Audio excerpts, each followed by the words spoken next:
And this is how long it takes to learn a language.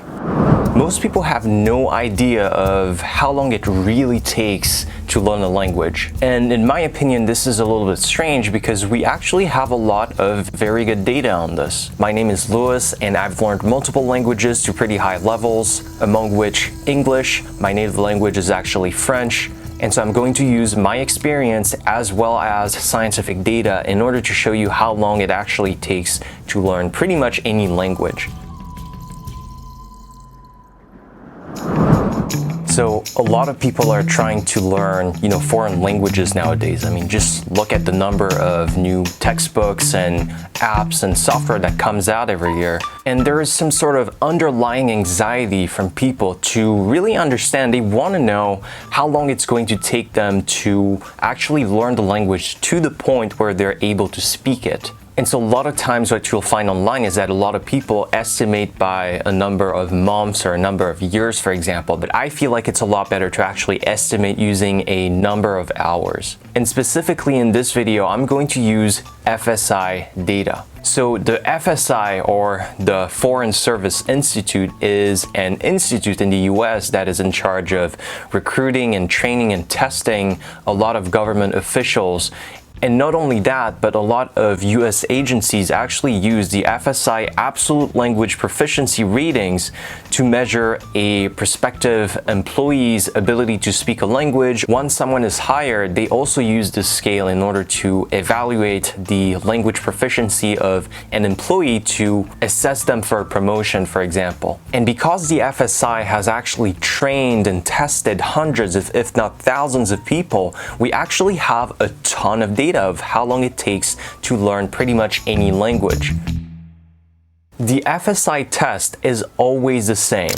What happens is that you have the person to be tested and you have one tester or multiple testers who are always native speakers of that language. These people are going to converse with the person to be tested for about 10 to 20 minutes. And really the goal here is that they're going to assess three things: vocabulary, pronunciation, and grammar. At the end, the testers actually assign a grade, which is anywhere from 1 to 5. And their ratings can also be modified with plus or minus. So you can get a free plus, or you can get a free minus, or you can get a normal, just plain free. And essentially the scale goes like this. Level 1 is elementary proficiency, which is the level at which you can actually satisfy very routine travel requirements and courtesy requirements. Level 2 is limited working proficiency. Level 3 is minimum professional proficiency. Level 4 is full professional proficiency. And finally, level 5 is native or bilingual proficiency. And so the FSI actually studied the performance of their students over a 3-year period. And during that period, they actually received different kinds of training, language training. And based on that training, they actually tested them to understand how long it actually took for them to go from point A to point B. And they used the rating scale that I talked about earlier. Now, I'm going to give you those estimates, but keep in mind that the actual numbers are probably a little bit lower because there were holidays and things like that. Now, for easy languages, which are languages that are close to English, like French, Italian, Spanish, it's going to take 240 hours to reach a proficiency rating of 1 to 1+ on average. It's going to take 480 hours, so that's double, to reach a level 2, and it's going to take 720 hours to reach a 2+ level. Now, a 2+ level is actually a pretty good level, even though it's a rating scale that goes from 1 to 5. 2+ is the point at which you can actually hold a job, and it may have limited work requirements, but you can hold a job in that language. In my opinion, this is a level that most people who try to learn a language actually never reach. And here, according to the FSI, it takes about 720 hours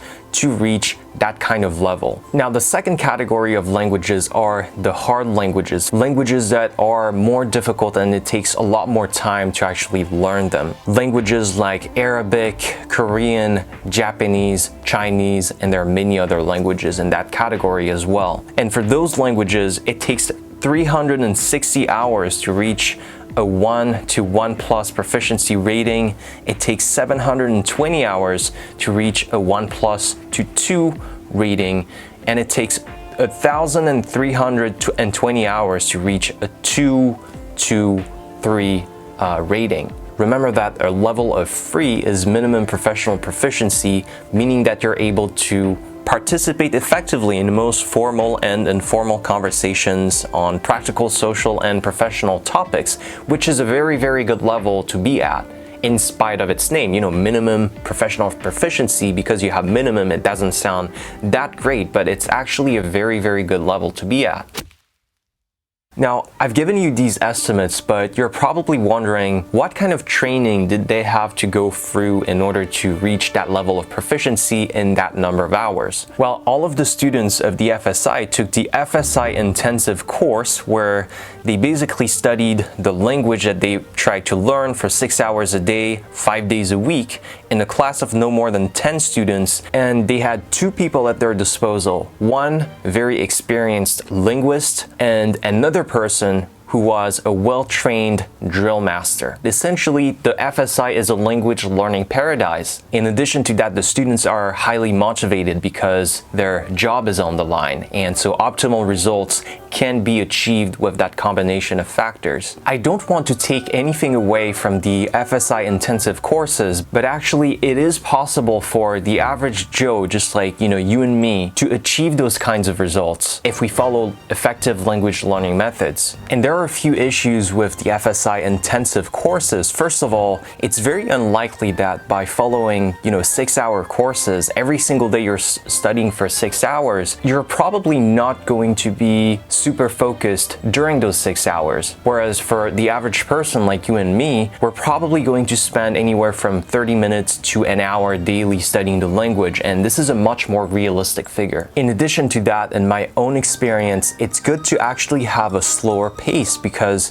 then you're able to actually space out the information that you want to learn, and it gives you a lot more time to digest that information and memorize it in the long term. So to give you a more global idea of how long it would take for you to learn whatever language, if you're pretty dedicated and you're pretty serious about it, I would count about 1.5 years to really fully master the spoken language and the written language. And this is assuming, of course, that you're using efficient language learning methods, because if you're just using textbooks and cramming them and doing the exercises, it's probably not going to work, and you're wasting a lot of time. You should be making use of efficient language learning methods such as spaced repetition, a deep level of mental processing, and doing a lot of listening, because this is really easy to do. If you want to know more about how to learn a language, then go to thelanguagescientist.com.